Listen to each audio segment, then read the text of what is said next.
Hey everybody, how are you all tonight? Welcome, welcome. Sit on down and pull up a chair. Hey Lobo Plays, hey Chase, hey M11, hey Void Shadow, hey it's Koi, hey MH, hey anybody else I've missed. I'm sure there are plenty, but that is how it is. Okay, let me quickly make the announcement on Twitter and all the other junk.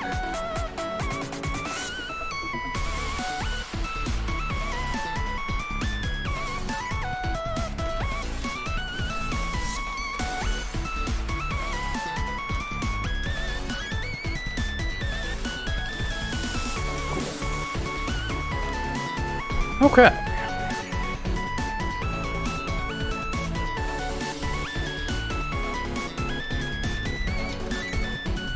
Alright, we ready? How have you all been? How are your pretty faces doing? Hey, missed me, heretic. I don't think so. Hey, Matrix Zoning, how are you?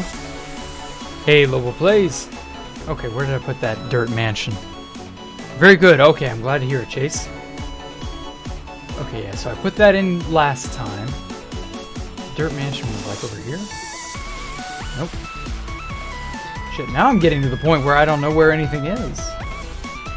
There it is. Okay. Perfect. Okay. Now, I did... Oh man, I hope I was able to pause that. Oh man.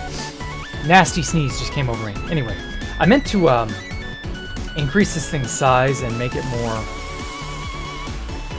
more dynamic, I guess. It looks okay. This is more of a joke or a gimmick than anything else. So hey, it's whatever. Let's twist this thing around and make it fit the right shape. Can I build the dirt mansion with shaders? Maybe.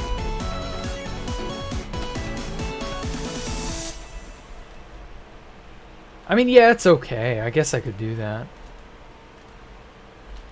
I don't 100% know if I'll be able to stand the brightness of the brightness of the sea lanterns. Rotated 90.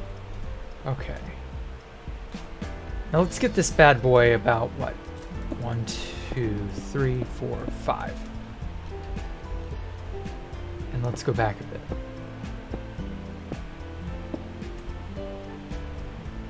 This should be enough.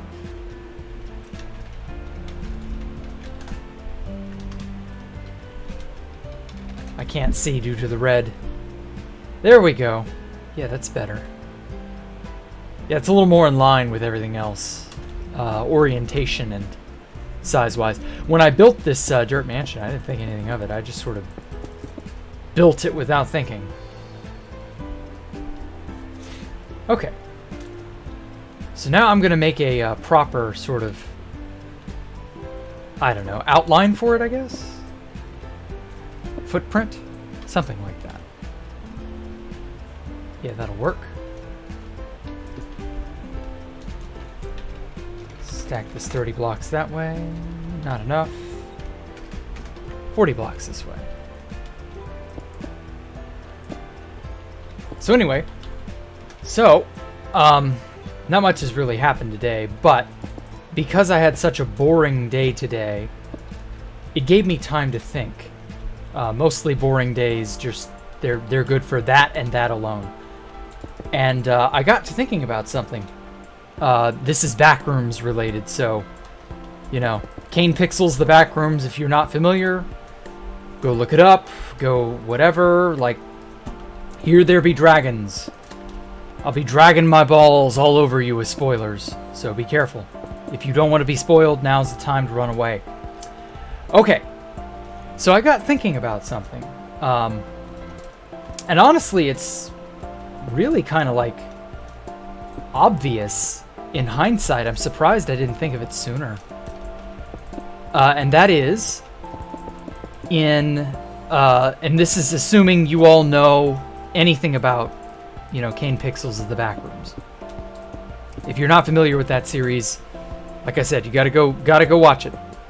So you're gonna be completely lost otherwise. But yeah, so something that intrigued me and made me think was the kid they found his dead body in in autopsy and informational video. But specifically in autopsy, they said they found him and that he had died of malnutrition. Now, when I first saw that, it's been several months since that video came out, so I didn't think anything of it. But now that I'm thinking about it harder, it's kind of stuck out as obvious to me. This kid, they showed a lot of people in the missing persons video. And they showed, I think this is the video where they find the kid's body. But in this video, when they recover his body, they find out after the autopsy that he died of malnutrition. And that stuck out as odd to me, although at the time it didn't register like it should have. But after, some time has passed, I've just now gotten this. It's just now kind of dawned on me how that's important. They specifically mentioned the kid died of malnutrition. Now, I don't know about you, but there ain't a whole lot of bits of food that I could see in the Backrooms as a whole. But you know what there also isn't? Water. Why is there, or where is there rather, water? Because think about it. Kane Pixels has been so detail-oriented and driven by, consistency and accuracy and, anything that a good storyteller should be worried about. Okay. So then, would they not have just simply said, oh yeah, this kid, he died of dehydration? Because you can't live more than 3 days without water. That's a pretty universal thing. Some people can kind of go a little bit longer, some people can kind of go a little bit shorter, but in average, it's about 3 days. You die after 3 days without water. Also, damn, this actually kind of looks better with the pedestal on it. Right, so that is an inevitability. You need a source of water. So then that implies that the kid they found, I forget his name, they mention it in Missing Persons. It's pretty obvious who he is. He's not important to the story, just that we know who he is. But they mention specifically in the autopsy that he died of malnutrition. And so that implies that, at the very least, it's possible to survive in the Backrooms for, say, a week? Provided you don't run into a monster of some kind or something like that. You could theoretically not immediately bite the dust. Now, unfortunately, every person we've seen enter the Backrooms thus far has bitten the dust via a monster, or at the very least has gone missing or something. But that it stands to reason that it's possible that people are not, dead on arrival. You're not so screwed that you have no hope. There might just be... Oh shit, I messed this up. There might just be a chance. And that we could potentially someday run into or see a person who is still a living person and not a dead body or a monster in the wings, waiting in the wings. We could potentially see something come of that. Like Marvin in Pitfalls. He was lured away from his team by, the voice of a person yelling for help. Oh shit, I messed this whole row up. So, if there was someone yelling for help, legitimately, maybe that's a thing? Maybe that guy, and see, that kind of leads into, you know, Pitfalls specifically. The monster in Pitfalls was yelling for help. Oh shit, this thing doesn't add up evenly, does it? Or oddly, sorry, it's an even number, isn't it? Yeah, 38. No wonder it doesn't fucking work. 38 by 38? Or no, it'd have to be 36, right? Yeah. Okay. Well, shit, this isn't gonna work.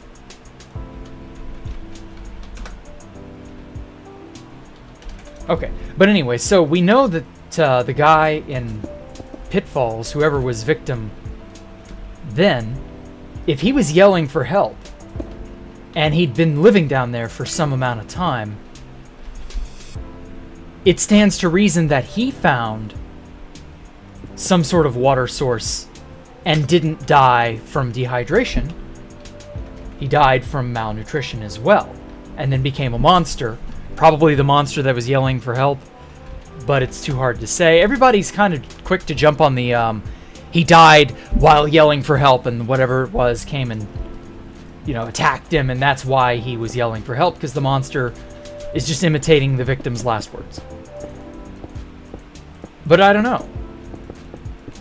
It stands to reason that if there's a water source, that, first of all, that explains how these bacteria can even survive in the first place, because bacteria need a water source to survive. But that it's also possible to, you know, have some semblance of a life.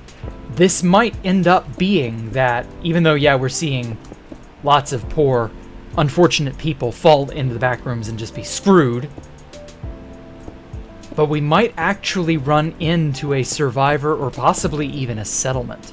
Because we also know the Backrooms is making things, you know. It can sort of make hollow imitations of everyday items. What if it could make an imitation of food? No, bad theory? What the fuck are you talking about? Top Hat, my theory is sound. What's your theory if it's so much better? They drank the water from the pool rooms. Yeah, well, that's not really the pool rooms. That's just another imitation. That's the thing. There aren't rooms, you know what I mean? In the sense of, oh shit, I realized where I went wrong with this. There are not rooms in the same sense of the pool rooms, the grass rooms, all that shit. That's not how Kane is doing his. It's easy to, you know, to think in those terms because we're used to it from the wiki stuff. But I think Kane is just doing his own thing. You're not going to see, you know, the pool rooms per se. You'll see something of like a, almost like a shout out to it. Remember in Found Footage 1, how there's that, oh fuck, undo. How there's that really weird hotel that's like a famous liminal image. Oh, god damn it. I just suddenly realized my mistake. Whew. Okay, I screwed that up. Anyway, there's this famous hotel that's like indoor. It has like an odd sort of indoor shape. It's a famous liminal image. And so that sort of got a shout out, if you will, or an homage, really, in Found Footage 1. And so I would bet that we'll see more famous Backrooms kind of stuff. Oh no, I did another fill. Shit. Phew. Okay, I screwed that up.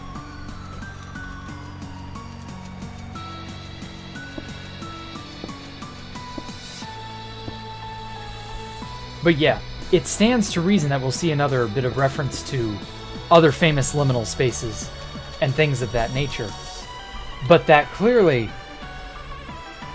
there is something to how the Backrooms itself behaves, the complex.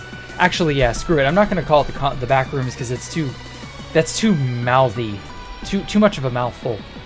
Kane himself apparently refers to it as the complex, which makes sense because that's how it's internally referred. So yeah, the complex definitely seems to have a drive or a desire of some kind to imitate real-life things. What if it's trying to also imitate, like, you know, other things too? I bet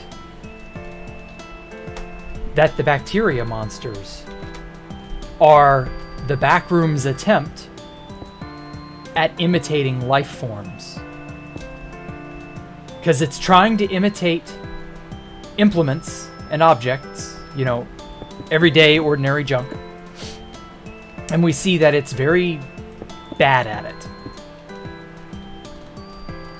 What if it's trying with the bacteria monster? This is another effort by the complex itself to try and make living creatures much the same as on Earth. No, not my theory. You're talking about Sam's theory. Oh, whoops. Okay. Can the Backrooms give you the willing to eat 16 tacos in one sitting? Yes. Sure. Fine. I imagine it totally could. If you're going to get drunk and eat tacos again, Poncho Hamster, have at it. You have my and the Backrooms' blessing. Cheers. Really depends on how far they're reaching into the community lore. No, Kane is not reaching very far in at all. This is almost all entirely Kane's own takes.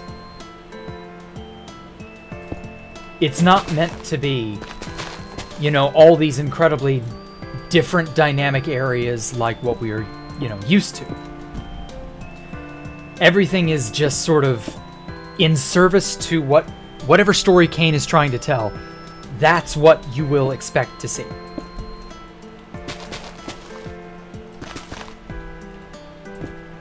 So yeah, I'm betting that we will see at some point some differing attempt at experimenting to bring about life forms. Because that's what I'm betting the bacteria monsters are. They are the complex's attempt to make a living being, and it might just use dead human matter as a means. And it's not just the bacteria all by itself doing it. The bacteria left on its own would just do what bacteria do, which is decompose things. I bet the complex has the ability to influence and shape things at will. And I suppose this simply because every area we've seen of the complex has an air of experimentation to it, an air of trial and error. It's not sensible. You know, it's all very nonsensical, it's all very wrong, very accidental, very obviously out of place, you know, stuff like that. It's a lot like how a neural network tries to learn. My brother and I were talking after watching Wendigoon's interview, or his exposition video, or his summary video, whatever it was. It's his main video that he did on his main channel the other day. And yeah, my brother and I were talking about that. He remarked that it's very similar to how neural networks learn. They learn by trial and error. They do random shit. They will just sort of fuck around and not make any meaningful progress for generations after generation after generation until suddenly one of them just happens to get it right. And it's from there that true innovation gets bred, because that's how neural networks work. They breed successful generations to produce, well, successful actions, basically. And so there must be some sort of reward stimulus mechanism for the complex. Because, duh, it has to. That's the only way that a neural network functions.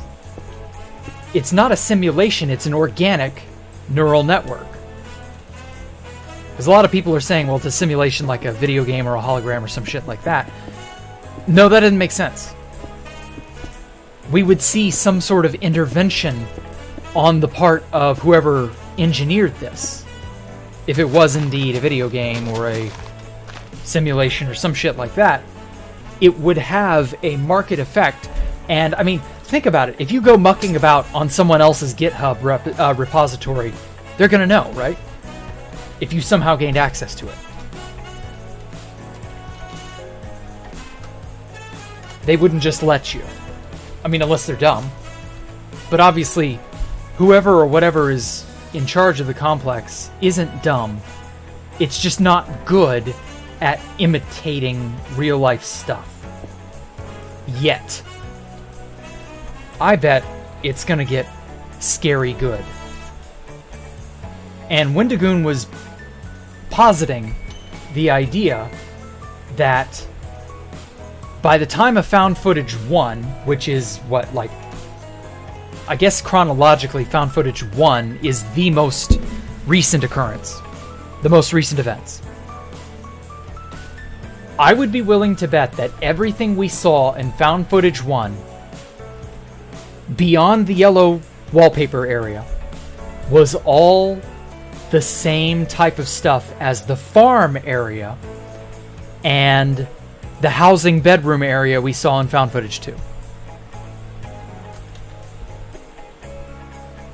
Jeremy,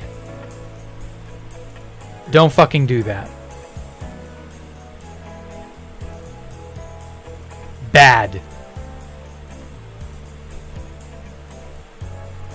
Anyway.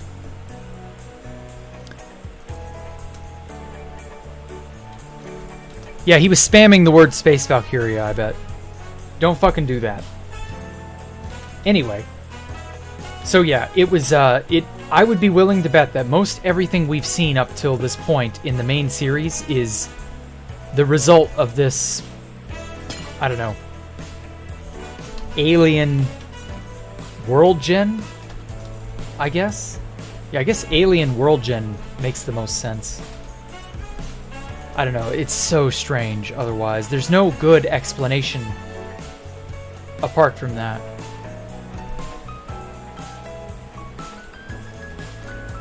But yeah. And with Roblox profile pictures to be banned. Well, I mean, you know, I wasn't gonna, like, say anything about the profile pic, as I try not to judge people's taste in, you know, how they represent themselves picture-wise. But, like, yeah, a profile picture is definitely worth 1,000 words. So, like, you know, glass houses, stone throwing, etc.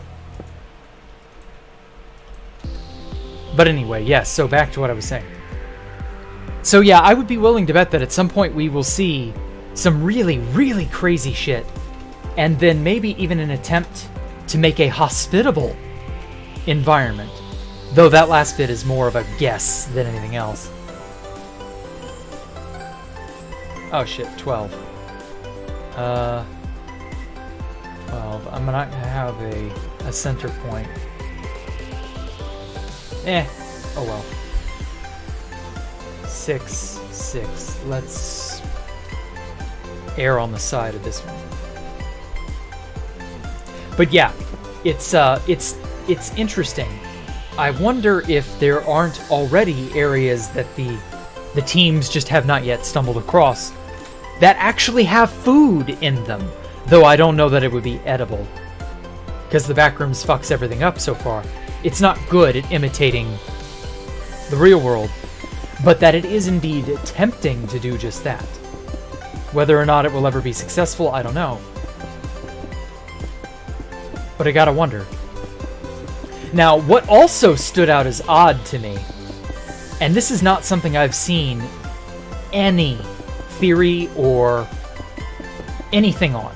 I've never seen anyone posit an answer or give a decent explanation or any of that. The earliest possible bit of information we have is from 1983 when they start the tests. So, why? Why those tests? I know what they were attempting to do. Before anyone asks or answers or says anything of that nature, it is not the goal that I care about. I know what their goal is. Everybody knows what async's goal was. It's to solve the, the mini population and, storage issues, things of that nature. Fair enough. Okay. But the way they did it.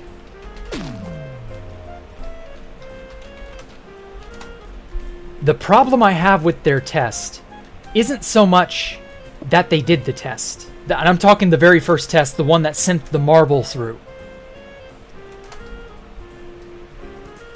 I kind of have a bit of an issue.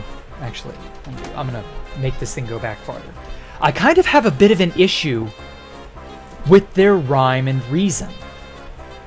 The test that they initially did, the prototype, who came up with this? This thing is weird. Who thought to do this? Who did the hard work and the mathematics and the experimentation and all this? All that would be necessary to understand that a magnetic field and all this other stuff, the device, the thing that made the threshold, who figured out that there was a dimension or some sort of thing like this to even go to in the first place? Who figured out, because see, like with, for example, the moon landing, okay? So the moon hung in the night sky ever since the impact, probably 4 or 5 billion years ago. Ever since the Theia impact, many, many millions and billions of years ago, the moon has hung in the night sky ever since. Okay, so first and foremost, before the moon landing could ever even occur, people had to know the thing was there in the first place. Well, in the case of the moon, that's not hard. The moon has been there for billions of years. So that takes care of the first hurdle. And that hurdle is when you go to do anything, whenever you want to achieve something, okay? You gotta know the thing is there to achieve. You got, first of all, let's say you want to sail around the world, right? You're Magellan. You want to circumnavigate the world. Okay, cool. Well, first and foremost, you gotta know, or at least suspect, reasonably, that there's an other side of the world to go to. That there is a reason to even attempt this endeavor in the first place. You would not do this for the fuck of it. You would do it on a well-reasoned assumption, backed up with some form of evidence, that this is a thing that can at least attempt to be achieved. For example, Christopher Columbus was trying to find a route, a passage, to the Indies, meaning India. The area that at that time was the Silk Road. It was a hub of trade. He wanted to go around the opposite side of the world because he figured that would be a quicker route than going around the southern tip of Africa. Absurdly long voyage, very costly, very troublesome, hard to do, because you're getting close to the Arctic, and you have a lot of weather patterns and a lot of troubles with that. And sailors are very superstitious. That's a problem, blah, blah, blah. You get the idea. Okay. So an alternative route to the Indies is a much needed thing. You have a need. Okay, cool. Well, with async, again, you have a need. There's a population boom and there is a space shortage. There are pollution and general consumption concerns. These issues will need to be addressed at some point. Okay, cool. You have a goal. You have a problem. You've got a thing that you need to solve. Okay, cool. Need to find an alternative route to the West Indies. Need to solve the population and the space crisis. Cool. Okay. What do? You need to not only have a cause, you need to have a way to solve that before you can put any sort of meaningful plan into action. For Christopher Columbus, that was, okay, nobody's been out far, far, far to the west. Nobody knew America really fully existed. Like, it was, at best, it was what you would consider a myth. Nobody knew that North and South America were gonna, be in the way. Couldn't see it from Europe, couldn't see it from Africa, so obviously, didn't know you were gonna run into that. But you had a reasonable assumption one could make through scientific reasoning, even the pitiful scientific reasoning they had at the time. You could understand that there might be a connecting route. If you go far west enough, it'll wrap back around to the east, and what do you know, you might just hit the Indies. Now, obviously, Christopher Columbus didn't get that far, but a supposed route and a propositionable solution that made sense could and was made forth. They came up with an idea that could be put into effect. They didn't just randomly guess, oh, well, I guess if we go far west enough, maybe things will be all right. I don't know. They kind of were, to a degree, able to figure it out, or at the very least, they had a good reason to assume things would work out that way. So that's my point. That's my question with this whole Backrooms deal. Whose bright idea was it to create this device in the first place? Who assumed that such a device could even be pulled off? How would you go from, okay, if I arrange all these magnets in this pattern, and I do this, this, and this, and then I feed it the right amount of energy, guess what? We can burrow a hole into this otherworldly pocket dimension, and our space crisis is permanently solved, because it's apparently infinite or something. First of all, how would you even know it's infinite? By what measure do you know what you're even doing? Because the researchers seem to just be, I don't know, fumbling around. They don't know what they're up to. They're opening Pandora's box. What's my point? Just come in and you don't know what Jack is saying half the time. I'm sorry, Gamu. What I'm saying is, when you wish to solve a problem, not only do you need to adequately identify the problem, you need to have a reasonably well thought out solution to the problem. You can't just have a silly ass idea and then hope that executing said idea is going to be good enough. You need to have a reasonable, well thought out, well researched, and experimentally proven means of achieving that solution. In the Backrooms lore, the first prototype, it's a video that's supposedly from 1983. It's of this really weird, sort of like almost, it looks like a superconductor. It's very weird. It's this array of magnets that's very sort of, I don't know, purposefully and yet mysteriously arranged, and they send a marble into the Backrooms. It's a little metal steel ball bearing. Looks like a marble. Okay. This is chronologically the first event in the timeline, but there's no way that this is the starting point. You get what I mean? You need to have something greater. In other words, someone came up with the idea for this prototype because they understood this was a phenomenon that could be exploited and made use of. This is the boundary point between theory and practicality. In physics, there are a lot of theoretical things that will likely never see the light of day because they're highly impractical. But at some point, the physics of theory becomes the practice of efficacy, of practicality. You make an idea happen. You don't just go off half-cocked and just hope everything will turn out okay. And that's what's happened with the Backrooms. They made this machine that would eventually become the Threshold and can now venture into the Backrooms at will. Well, that's cool, but who came up with this idea? Who thought that this was something they should be doing? Like, yeah, they have a problem. They know they want to solve this, the population and the resource issues. They know they want to do that. but you don't jump from point A to point D, or point A to point Z. There are some in-between steps that we are not yet aware of, that make no sense.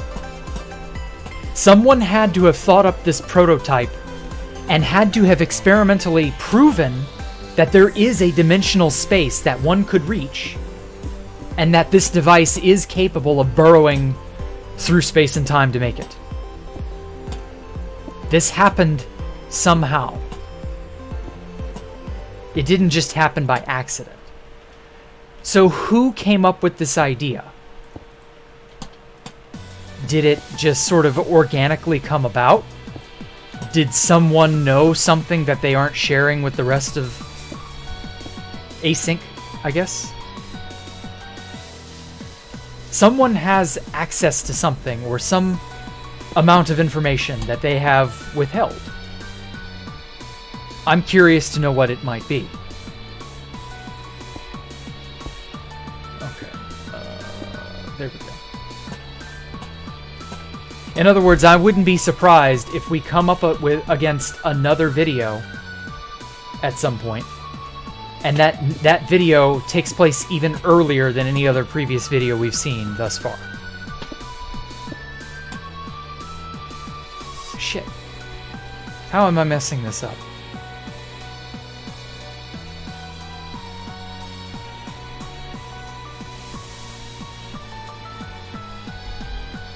You know what? Fuck it. I'm just going to put one every other block like that.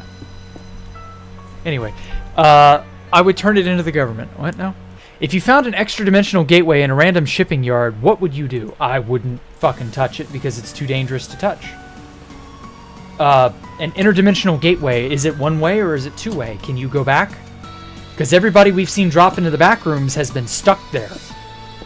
So if I found an interdimensional gateway, I wouldn't mess with it because it's too dangerous on the face of it. You just don't know where you'll go. There we go. Sup, where's the dirt mansion? Right here, bunny. Right here. I've been adding on to it. Sell it. Well, I mean, you know. You love soul lanterns. They look so good. I know. They're very pretty. Hey, Vivseal. How are you? Okay, you're about to destroy your space fortress, Lobo? Oh, please don't do that. Oh, it was 1982, Mike. Okay, good. What do I think about Wandy's? I have no idea what Wandy's is. Good luck trying to make Jack go straight to the point. He could rant for 2 hours about anything. Oh, shut up. Hey, Olin Studio vibing. Okay, I think I've... What if the Backrooms were found accidentally? That's a possibility, Chase. But it's we still don't have the starting point, is what I'm saying. Have I ever heard of Michio Kaku? Yes, I have. Okay, I'm going back through the chat just to catch up. Sorry if I'm taking too much. Haven't had a profile pic in so long. Comes okay.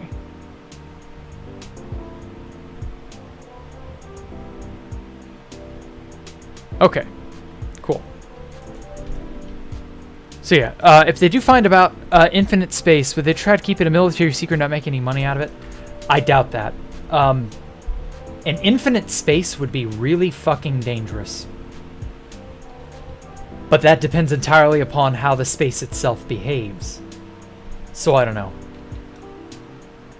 I would imagine a space like that would be very... I don't know. It may not behave the way that we're used to. Whoops. So yeah, for those of you wondering what the hell I was talking about, like I warned everybody earlier, if you don't know anything about the Backrooms, you don't know about or care about Kane Pixel's project, that this just won't be for you.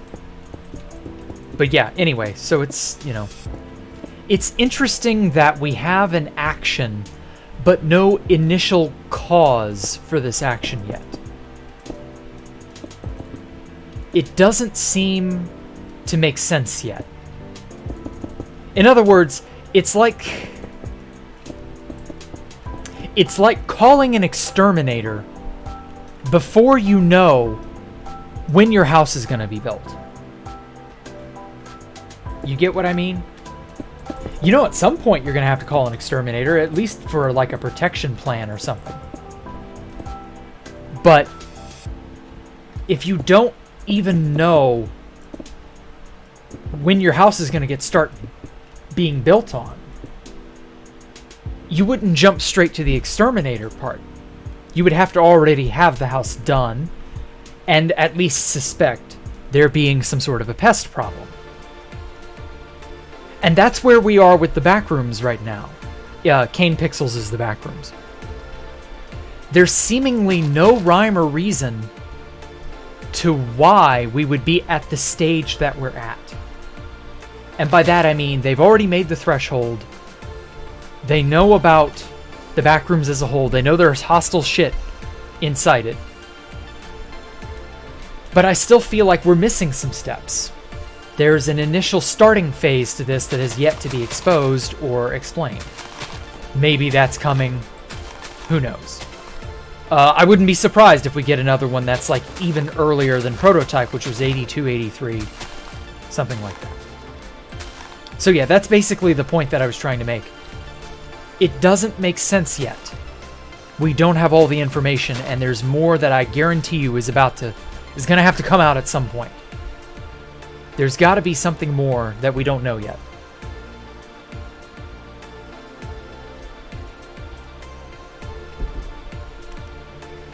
What if they eventually find a way back to the regular world, and then the backroom slowly starts to creep into our world because of the fact that we're traveling there too much? That's a possibility. I can tell you this. From Found Footage 2,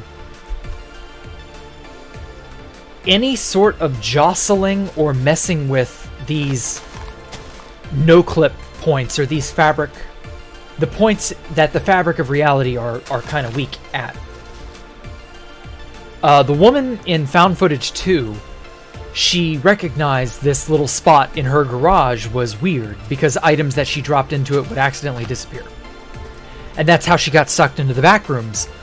The hole she was messing with, she was poking and prodding at it by dropping items in and recording it because they would disappear. She was doing it so that she had proof that they were disappearing. And in so doing, she inadvertently made it wider and it swallowed her up. She fell into it that way. I bet that if that trend continues, we won't see the Backrooms invade reality. We'll see reality and the Backrooms merge. And it may be a more explosive or dangerous merger than just a, oh no, there's a monster on the loose. Oh, it must be from the backroom. Shit, call in the specialists. Like, I don't think we're going to have kaiju films or problems like that. I think we're going to have real, genuine, like, cities vanish into the hole that is the complex, basically. But who knows? Who really knows? It could go anywhere. That's the thing. This is such an open-ended concept. We could see anything. Kane has a genius to him.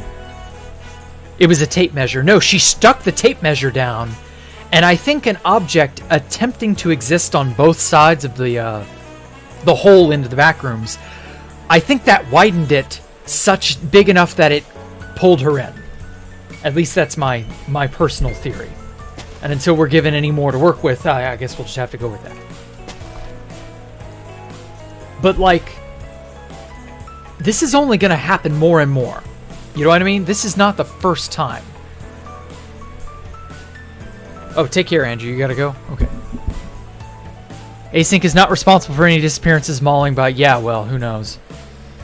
I mean, they can't really take that much credit for it, and they can't be that responsible because this is very clearly a phenomenon on a level much higher than human control. I don't think this is going to be... First of all, this is not going to end well.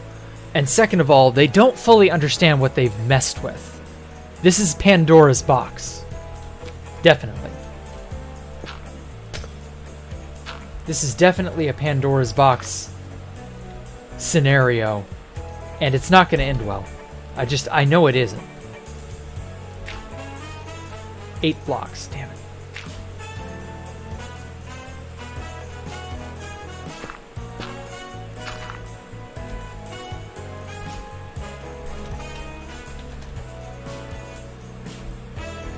I'm trying to put a little bit more lighting in it to make it a little less dark in places.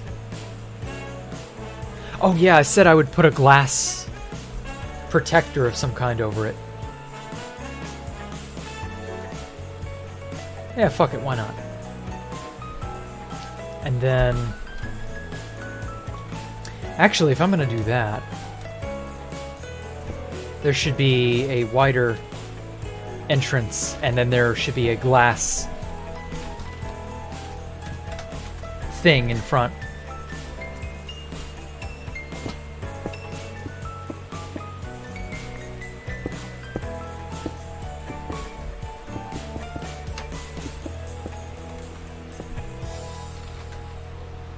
Anyway, hey Akja, how are you?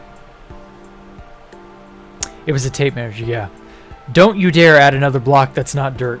Well, I'm just putting sea lanterns there to make it less, you know, dark. I mean, it's not bad to add more lighting. You got a problem against lighting, Poncho Hamster? Huh? You want to take this outside, Poncho Hamster? Do you want to become more hamster than Poncho?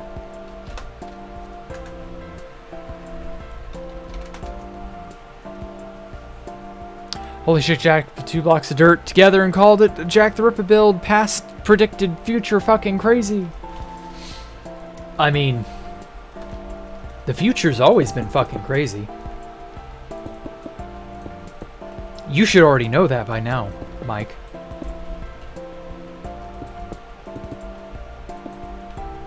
But yeah, I'm gonna put the dirt hut under glass. Just as a sort of... I don't know. Makes it look interesting, I guess. It's something of a containment field or measure of... I don't know. I think it'll look good, and I'm gonna do it, so there. I don't need to justify myself to anyone.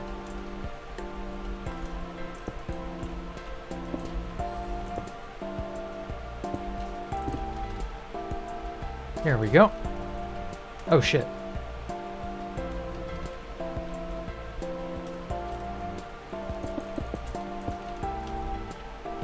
I just suddenly realized this is wrong.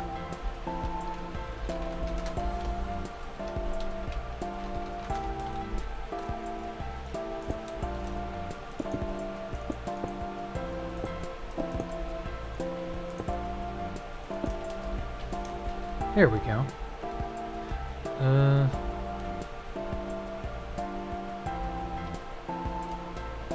Guess that's fine. Although these two down here are this way.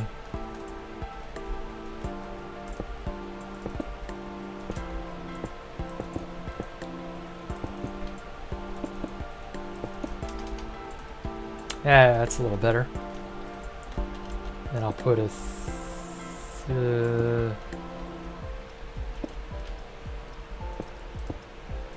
Yeah, I'll do it that way.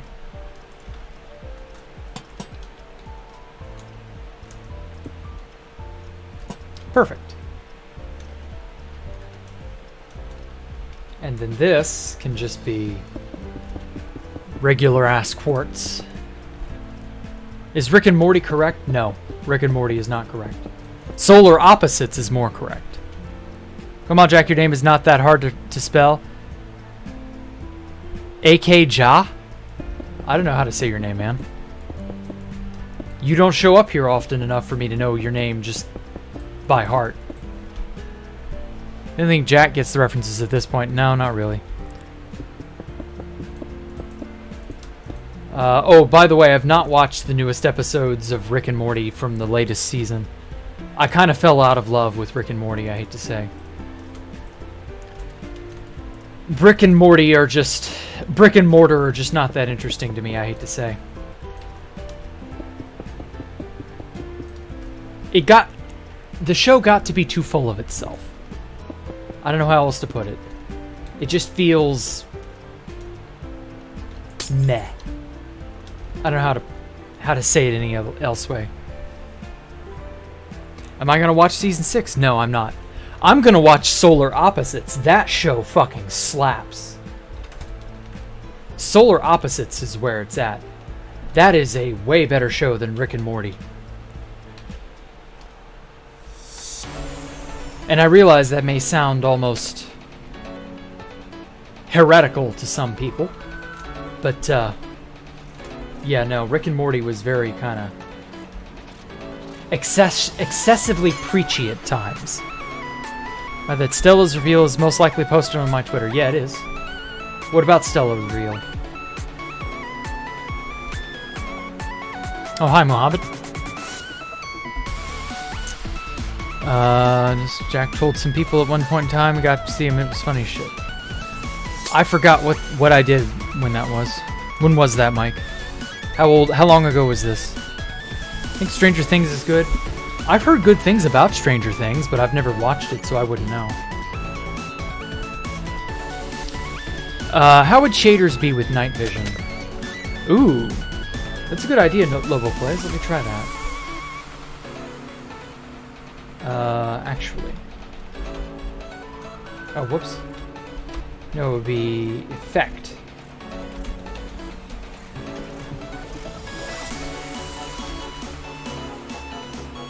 Let's give it for 10 seconds. Level 1. What? Didn't fucking autocomplete. There we go. So this is how it looks. It is a pain. Give it for 100 seconds. Just to make it a little more stable. Yeah, wow, this is terrible. But also interesting. Kind of. Got too full of itself, literally, has watched all 50 seasons of The Simpsons. No, I've not watched all 50 seasons of The Simpsons. I only watched up to the Golden Age and a little bit past it, and then I quit. Because it got boring. Simpsons was never that good. Past the Golden Age. It was only okay. Golden Age is great, obviously. But no, I didn't bother to watch anything beyond that.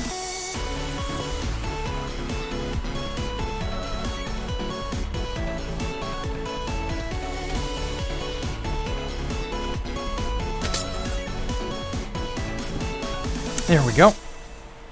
Damn, you're vibing hard. Okay, Gamu. I'm glad to see you are.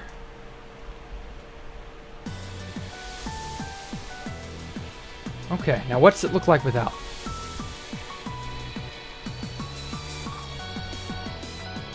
I cannot stand having night vision in the end. Holy shit. Oh wow, the pink hue.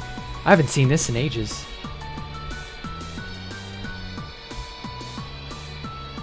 I forgot about that pink hue. If any one of you have seen the Imgur album I made of Space Valk 1 many years ago, it's shrouded in this pink hue because Pyro's client back then had the ability to sort of like auto night vision.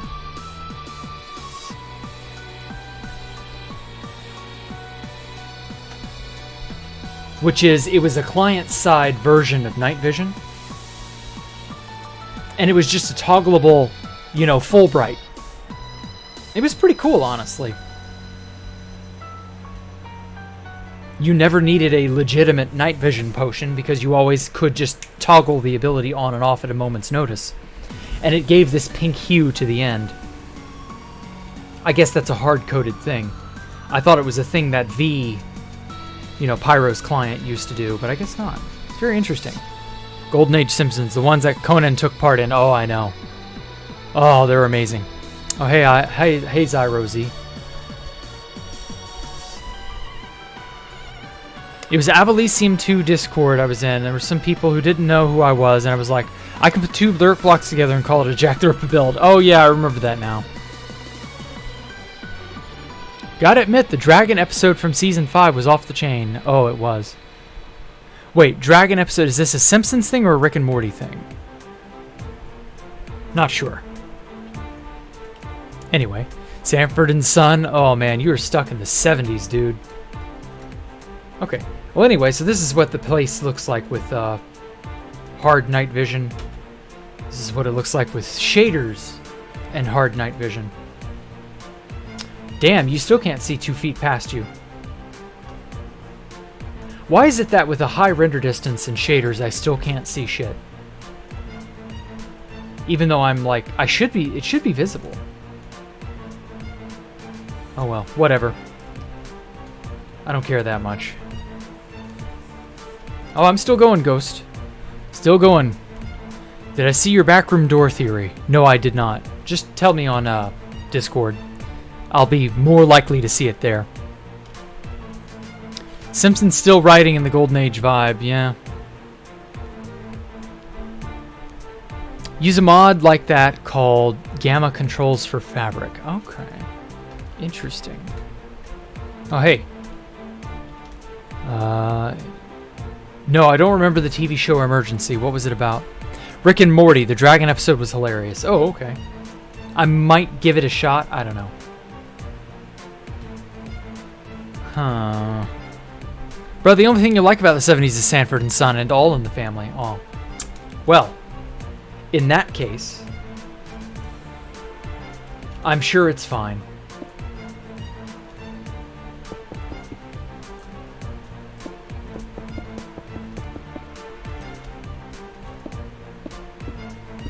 Married with Children. Oh, that was another good one.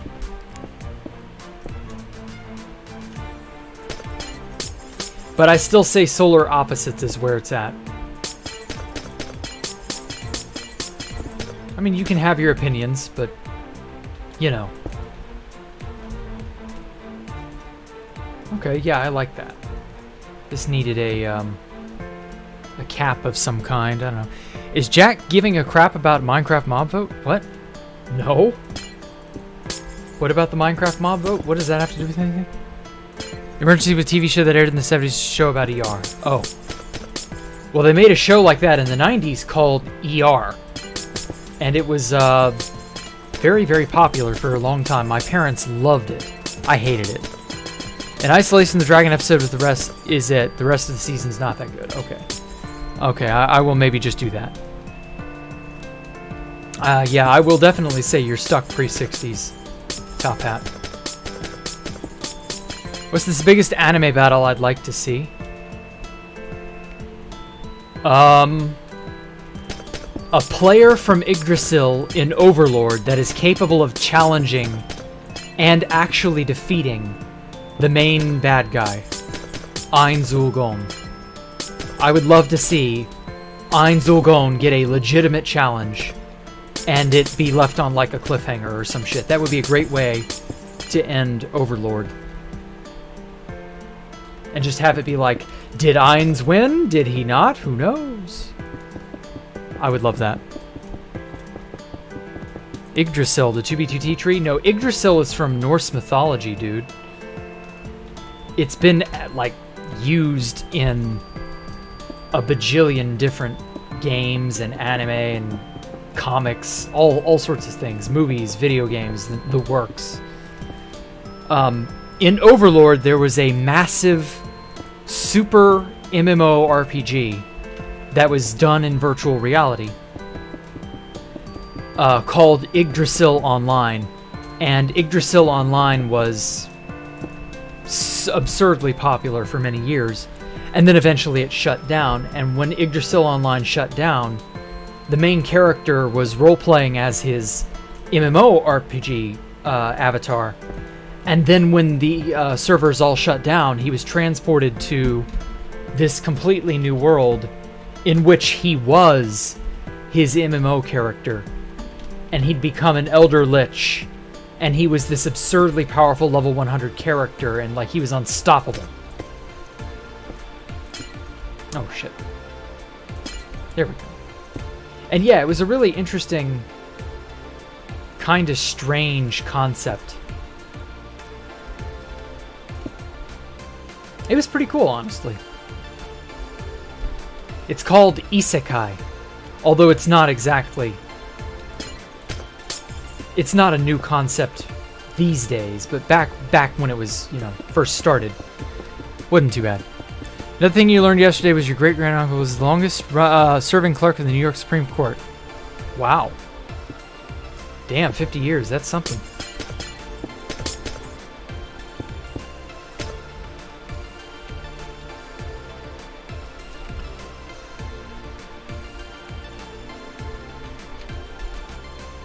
Yours is Goku versus Saitama. Ooh, that wouldn't be too bad. I wouldn't mind seeing that fight either. But I think a competent player in Overlord from Yggdrasil fighting Einzulgon would be really fucking dope. Because that would actually be a somewhat fair fight. And I don't think Saitama versus anyone, by definition, can be a fair fight. Because Saitama is just the absolute strongest ever. And that's just all there is to it. Parry the platypus. Jack, have I ever watched the Goku vs. Saitama fan animation? No, I've not. I didn't even know there was one. Hey, Stone Cold Killer, how are you?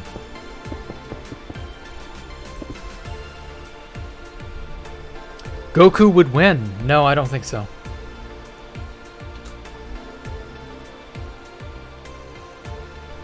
The animation takes place when the rules of their universes apply, so Saitama could go Super Saiyan.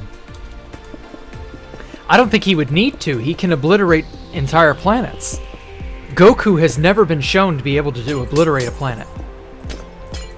I mean, he maybe could if he tried, because he was stronger than Frieza, and Frieza obliterated Namek, so maybe by some sort of weird, you know,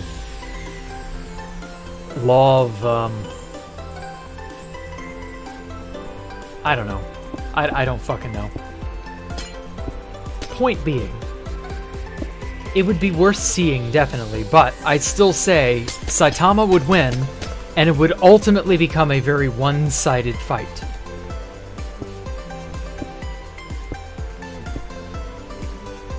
Also, I dropped Dragon Ball Super years ago. Did Goku ever fight Beerus and win? Has Goku ever gotten to that point? Because I think Beerus has to be, as much as they've set him up to be, I think he has to be the final boss. Because he just exudes that final boss aura. Broly and Majin Buu would win on Saitama. No, he won't. Saitama would win. That's literally the point of Saitama's character, is that he is unabashedly the strongest being in existence. Hands down. No, don't go further. No need to go anywhere else. Like, he just is the best. That's it.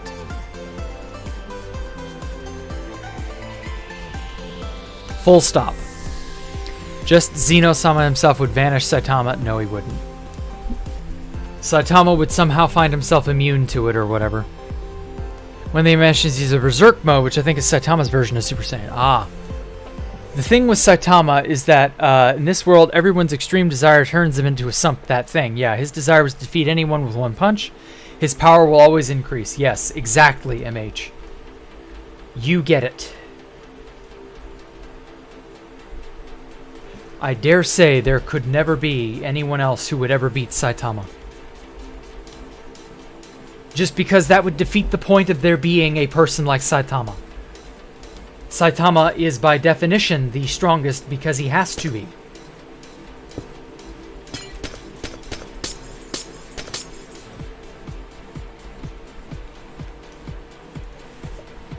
Shit, I wish there was a way to connect these up without having to use fence gates. Because I don't like the fence gates on the stone walls. Wall typing just doesn't fit. Ooh, maybe iron bars? Ah, iron connects. Okay. I don't know. I kind of wanted it to be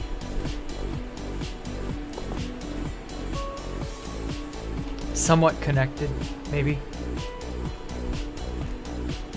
Well, does it need an airlock? I kind of wanted this to have its own airlock of sorts.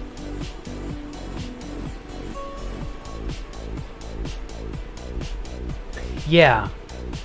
Yeah, I'm gonna give this an airlock. I don't know, fuck it, why not?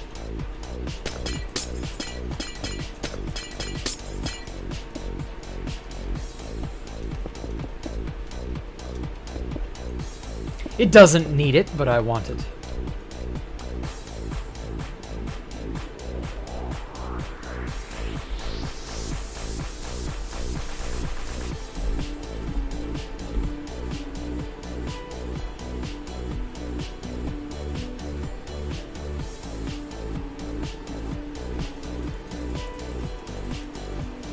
Okay, so I'll need a quartz slab, I'll need this. I want the black glass. Okay, let's get repeater, sticky piston, regular redstone, and I guess a button. Oh, I've already got that. Okay, cool.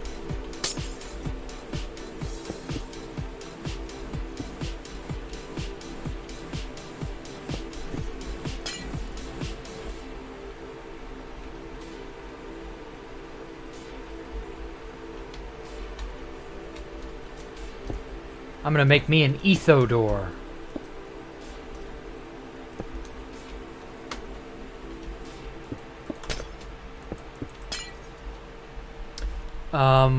What should be the side material?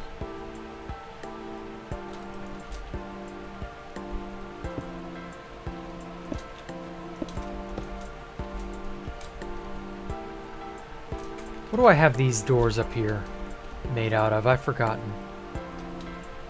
These doors up here. Ah. So this is just white glass and 4C lanterns. That's not terrible. I don't know. I see the Annihilation with Natalie Portman. No, I've not. The old gods from the SCP narrative would definitely defeat Saitama. I don't know, maybe. Oh. Something like that honestly gets very kind of tiring. Because at a certain point, it's always an assertion of, oh, this person or being would definitely win because blah, blah, blah, blah, blah. And like at a certain point, it becomes a very tired, very old sort of argument.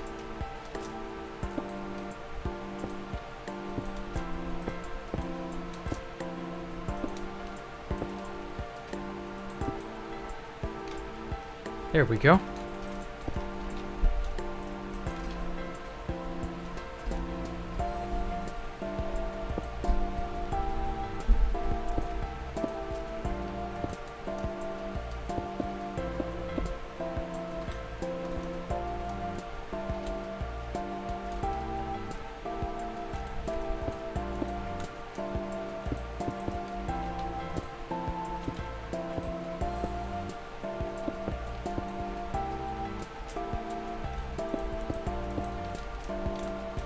I really just don't care who's the strongest at this point.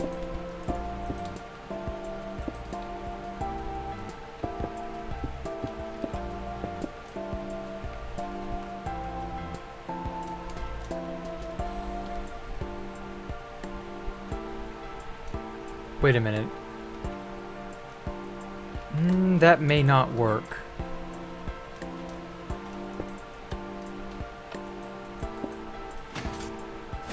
Nope. Okay, so it's definitely got to point in like that. Because if it doesn't point in, it doesn't power. Whoops.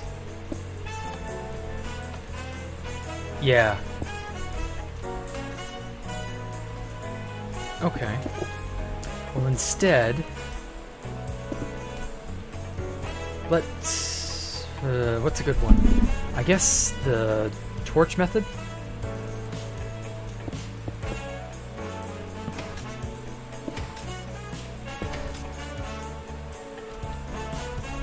Yeah, that works. And I'll cover up all the redstone later.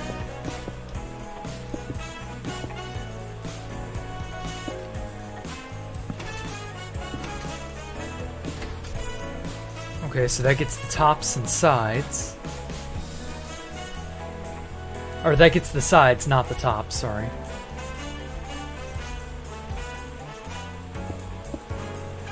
So now we have a problem. Never mind, nope, that'll do it. because it points in this way.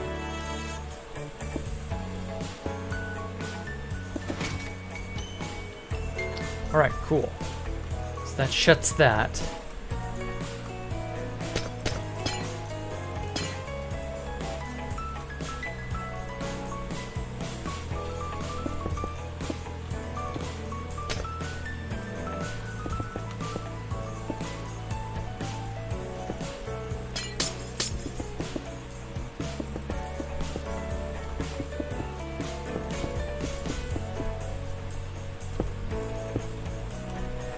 Okay, yeah, that does it. And then we'll put a button here to trigger all of this.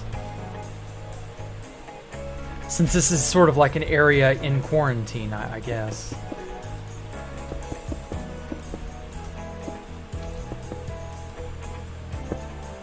Something like that.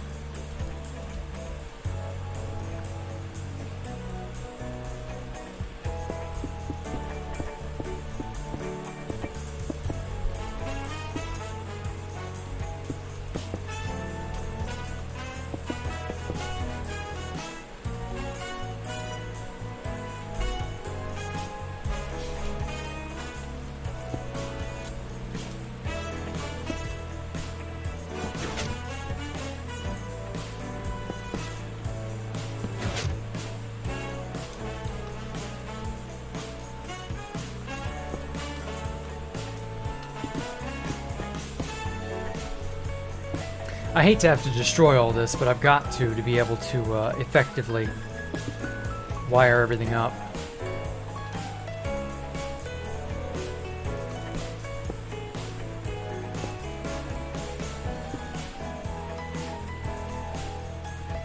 Oh wait, no, that's not going to work.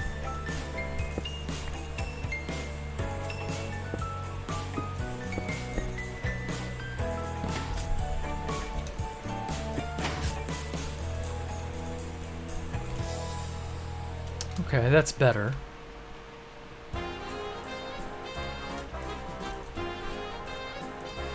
Let's try smooth quartz. Yeah, that works. That'll do.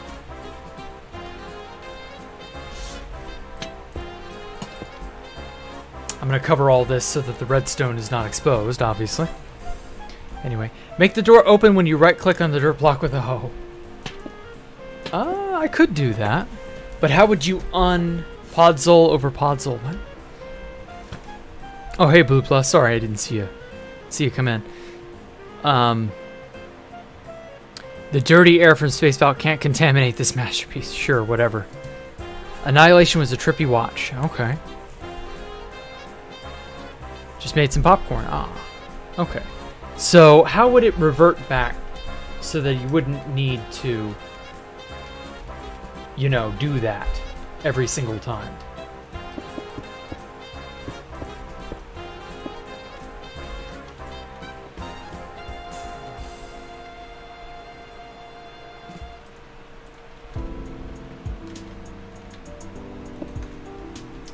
Okay.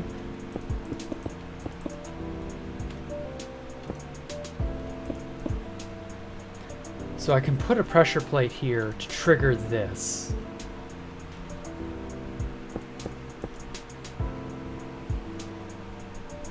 But where do I make it?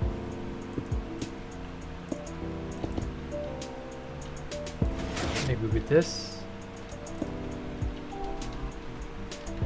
No, the pressure plate would have to be here on this. Or maybe, yeah, pressure plate. Or, would that be long enough? Maybe a switch? Yeah, I guess it would have to be a lever, wouldn't it?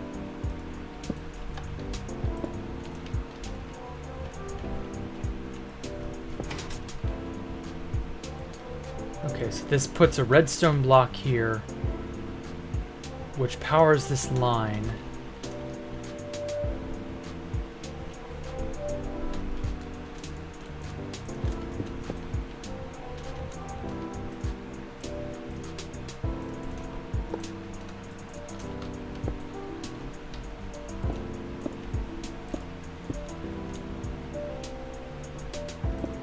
Could just have it go like this.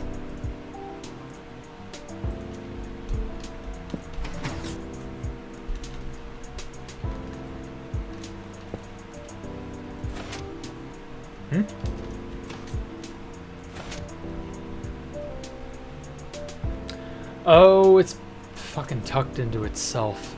Forgot about that. Let's see here.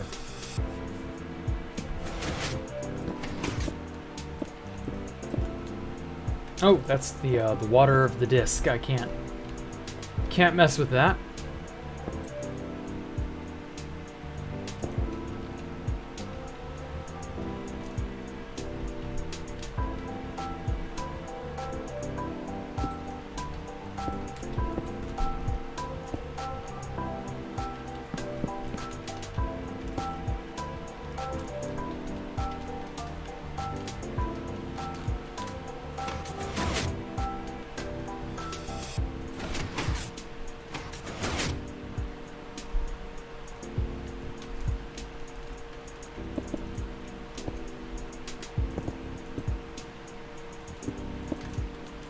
Okay, I think that works. The bottom comes up first, though.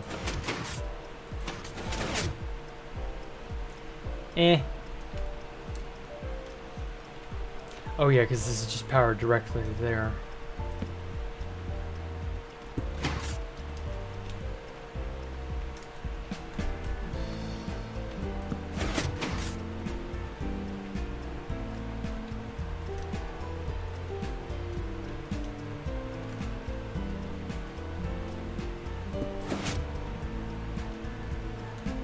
Oh, shit, that's right. I needed the,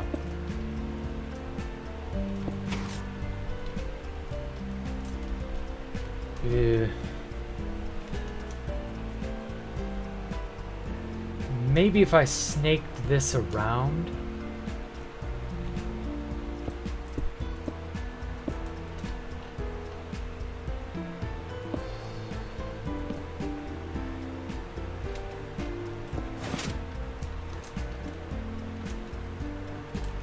Although now this has no way to get power up here. Shit.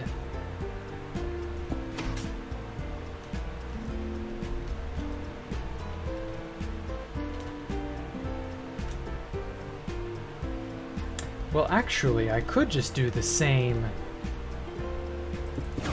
thing here.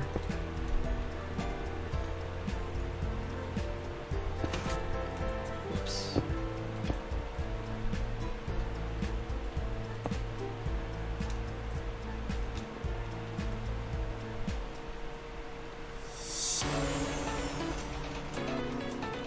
And then this would power all this and power this.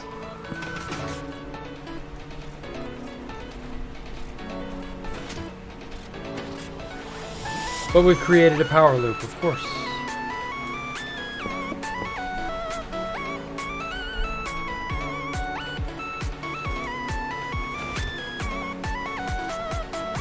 Oh, because it's butted. Damn it, I forgot about that.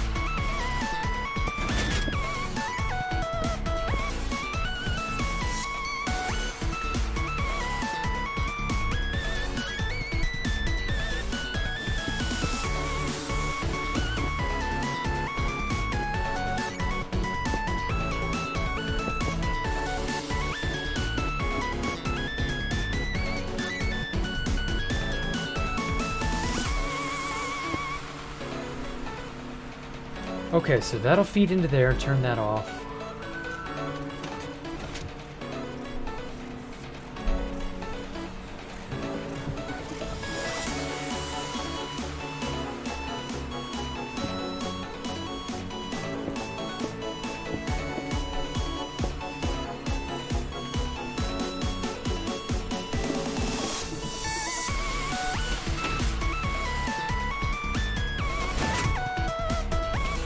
I think these just need to be on a delay.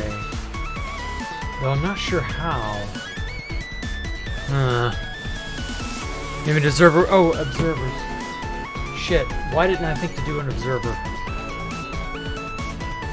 I'm still living in the past, pre-observer. Excuse me.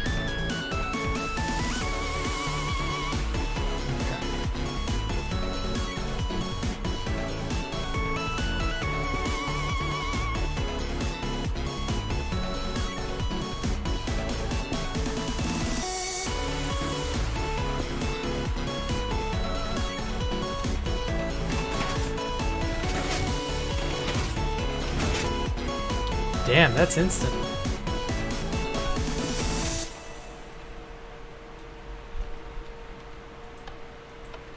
Oh, it does it so fast, it sticks the block.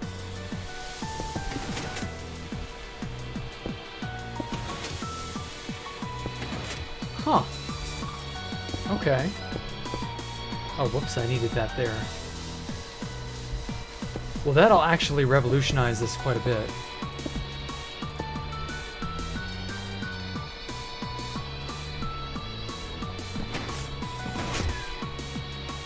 Oh, I hear ya. Dearie me, the kitty wants out.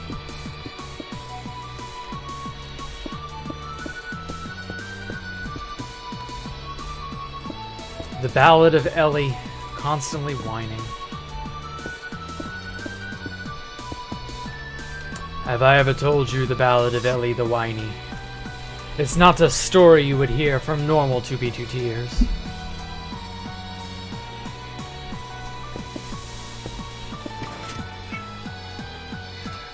Hush, cat. I'll get to you in a sec.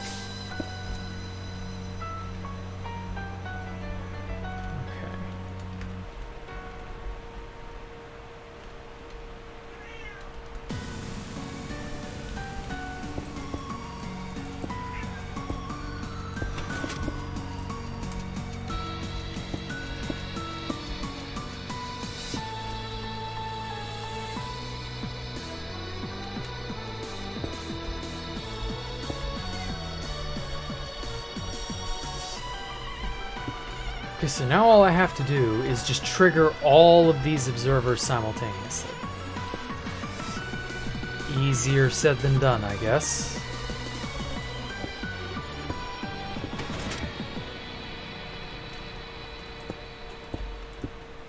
Let's make sure these are all in the recessed position. Going to bed. Okay, take care, Void Shadow. Sorry. Hey, Gladbag, how are you?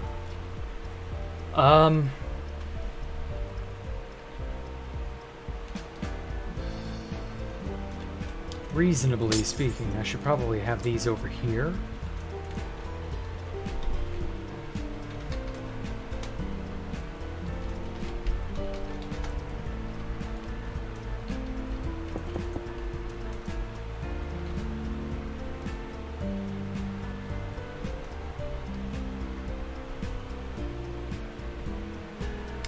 Let me go let my cat out. Hold on a sec.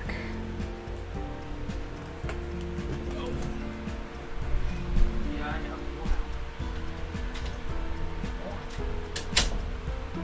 She always wants out, and it's always mid to late stream. Never at a convenient time. Never before, never after. 9 block thick bedrock. What? Anyway, if I had to opt, you'd go 28 or 29 million in the nether. Jeez. Yeah, I guess your only real buffer to not getting fucked by some sort of an account exploit or some means of, you know, badness is if you had a means of making it really hard to get to you. Just make it absurdly far to go out of your way to have to do it. Okay. So I thought about maybe having like water flow down, and the flow down of water would trigger all the pistons open or closed, basically. There's probably a chain of pistons you could use, or a chain of observers you could use to like trigger everything.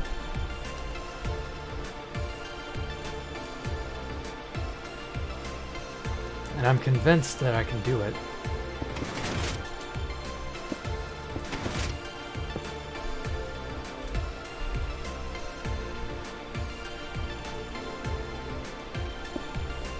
Actually, yeah, I bet I can.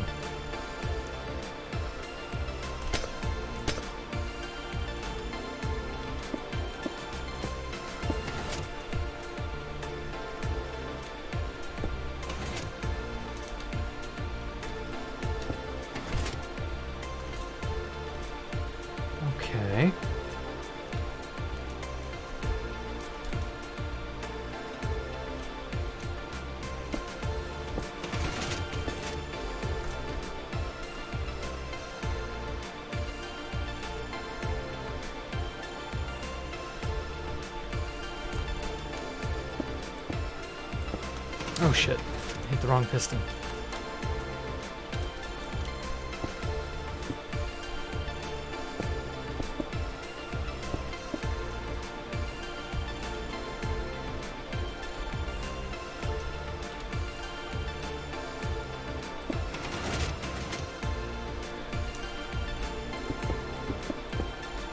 Maybe if I chain it and wrap it around this way?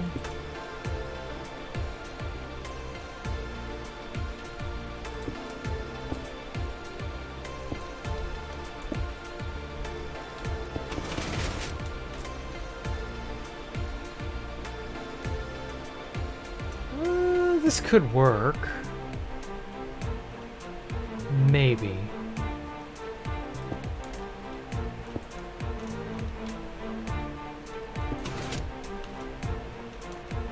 Oh, whoops, this has got to be facing upward.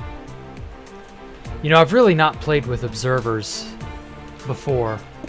I know they're actually really cracked when you know how to use them, but when you know how to use them is a bit of a qualifier there.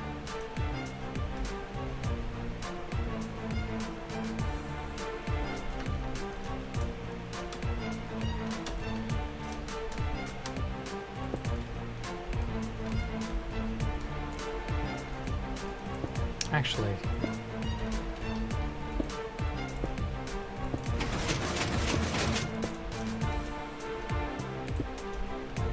I might have to build a very large, I don't know, track.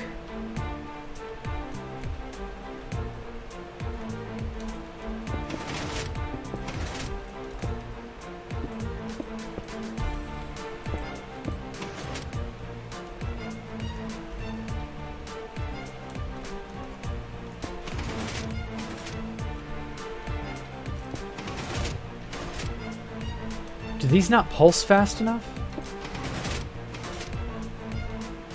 I guess not. Shit. Maybe I should just stick with the old Ethodor design from way back when. Or maybe I should just demolish this and just have it be open, because why the fuck am I bothering? Why the fuck am I bothering, I think is the proper solution. Because let's face it, it was fine as it was. It really was. I didn't need to go to all this extra trouble for a little extra redstone-y useless gadgetry.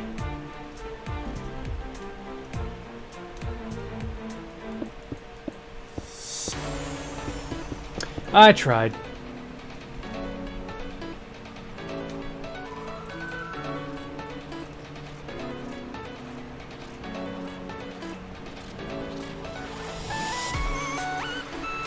Okay.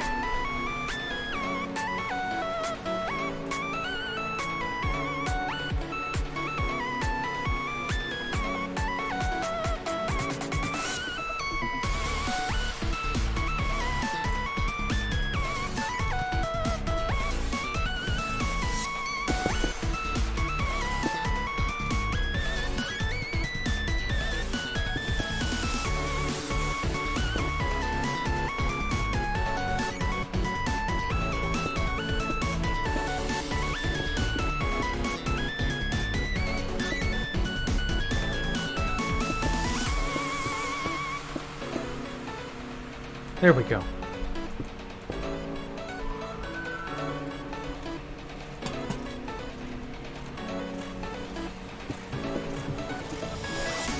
I prefer it look uniform and like be matching, as opposed to going out of my way to make it all redstone-y when that doesn't really add too much to it.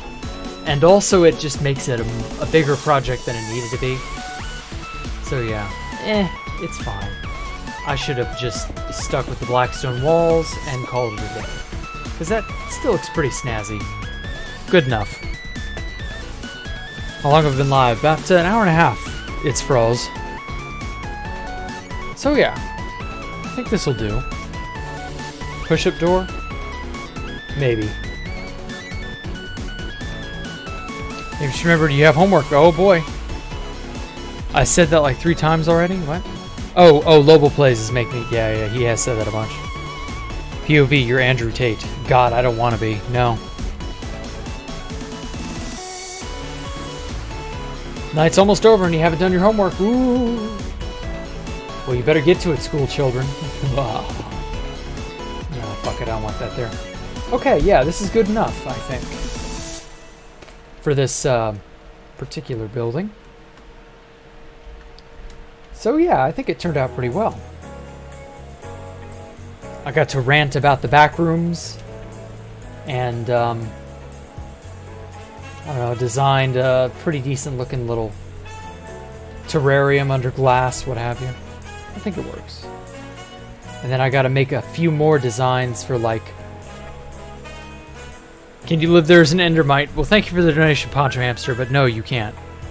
Anyway, I got to make a few more bits of, you know, obvious decoration that's just really good. I don't know. It looks decent for the area. Anyone have a problem where you purchase priority on the server and it just doesn't work? Never had that. I don't purchase priority from 2BGT anymore, though. So yeah, I think this'll work. Let's just do a quick rundown. Oh god, the area. Oh, the bad area. I can't get near the bad area. It destroys my frame rate. Anyway, so these are what the new diagonal towers look like. I forgot to mention. These are the towers I designed on Monday's stream.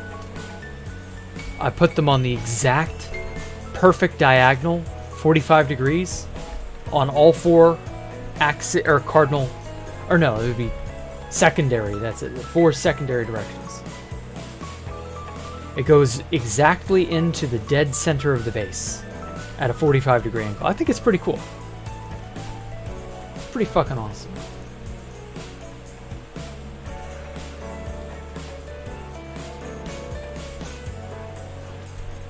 But yeah, get on your homework, Poncho Hamster. Don't be lazy.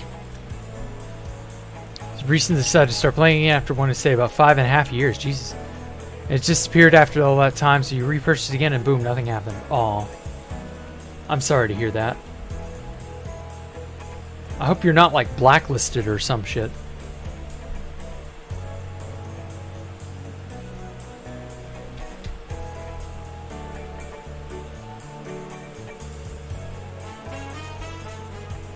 Oh yeah, it's Froz. You only buy it for a month. It's $20 a month to play 2B2T.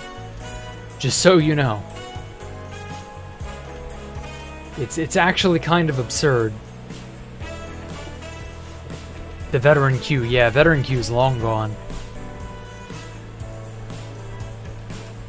Really a shame too, but yeah. Oh hey, Lobo Plays, thank you for the donation, man. You hate homework and school? Oh, I know. It's super annoying. I don't blame you.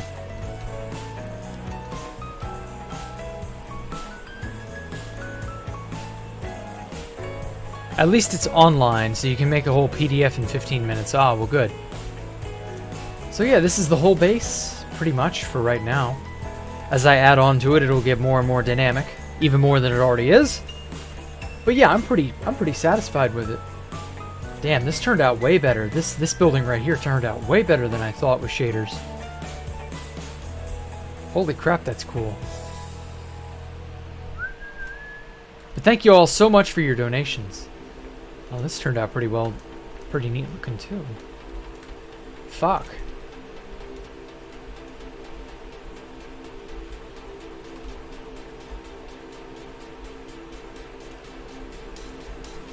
And here we are, back where we started. Thought about maybe moving this back a bit further, but I don't know. I think it's fine where it is. I gotta design more nature-y bits like this that kind of give the place a little more of a lived-in feel. Put some more park benches in places, more spots of green grass in a more cultivated manner, things of that nature, you know. So yeah. Whoops, can't even see me. There we go. Let's turn off the shaders. Oh man. Oh, that's so much better. Well, at any rate, you quit when the server started dying in December 2015. Ah, well no, you don't have any. You don't have any of that shit. Sorry, it's Froz. You're in for a tough one. So yeah, at any rate, thank you all for coming out and watching. Thank you all to Poncho and Lobo Plays for donating. I appreciate you all. Love you all so much. Thank you so much. Other than that, you all stay safe. Have a great night. Enjoy whatever free time you got. And I will see you all back here tomorrow for more Building with Jack. Hardcore. Hardcore tomorrow. Y'all have a good night. Stay frosty. Or don't. I don't know. And I will see you all then. Bye.